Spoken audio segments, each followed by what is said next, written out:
ওয়েবসাইটে দেখতে পেলাম গত 12/2/2025 সালের প্রকাশিত বিজ্ঞপ্তিতে দেখা যাচ্ছে যে 40 পদের সংখ্যা 40, অফিস সহায়ক পদে 40 জন লোক নিয়োগ করা হবে। বিজ্ঞপ্তি প্রকাশ হয়েছে। এটা গত 16/2/2025 সাল থেকে কিন্তু এর আবেদন প্রক্রিয়াও শুরু হয়ে গেছে। আবেদনটা করতে হবে কিন্তু অনলাইনে।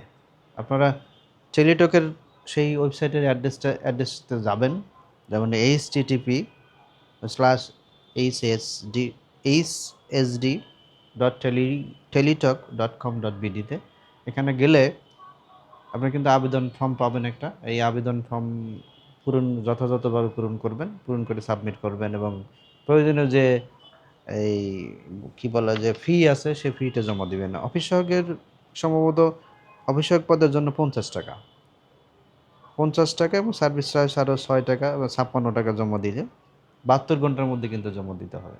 তাহলে আপনার আবেদনটা কিন্তু অ্যাকসেপ্ট বা গ্রহণযোগ্য হবে।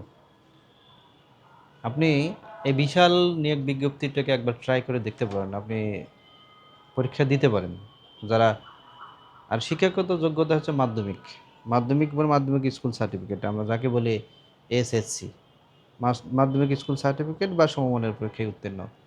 এটা কিন্তু সকলেই, এখানে সায়েন্স, আর্টস বা কমার্স বলা নাই, জেলা উল্লেখ করা নাই, অর্থাৎ আপনি সারা দেশের সকল জেলার লোক কিন্তু এটা আবেদন করতে পারবেন।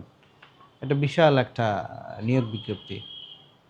আর এই নিয়োগ বিজ্ঞপ্তি যারা মনে করেন যে না আমি অফিস সহায়ক পদেও চাকরি করব এবং চাকরি নিয়ে পরে ধীরে ধীরে নিজেকে আরও ইমপ্রুভ করব এবং সামনে আরও যেসব বড় পদ আছে সেগুলো কিন্তু আমি আবেদন দেবো, করতে পারেন।